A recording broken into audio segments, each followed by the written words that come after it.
Wala raw kinalaman ang mga kinakaharap na impeachment complaint ni Vice President Sara Duterte sa pag-anunsyo niyang tatakbo siya sa pagkapangulo. Sabi ni VP Duterte, nakapagdesisyon siyang tumakbo noong mga huling buwan ng 2025. Hindi raw siya natatakot. Nasiraan siya. 2023 pa lang sinimulan na. Inassume na ng lahat na tatakbo akong Pangulo at sinimulan na nila yung pagsira sa pangalan ko. So bakit ko pa ba i-delay yung pagsabi na tatakbo ako kung nakapag-desisyon na ako? Hindi raw muna niya papangalanan kung sino ang nire-recruit niyang running mate. Hahayaan daw muna niya makapagdesisyon ng taong yon.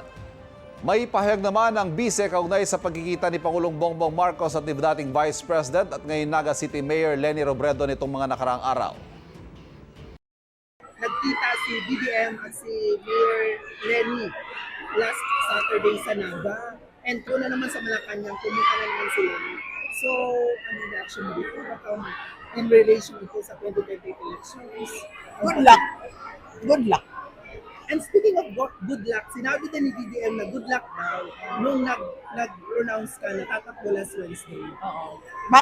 Back at them. Back at you. Good luck.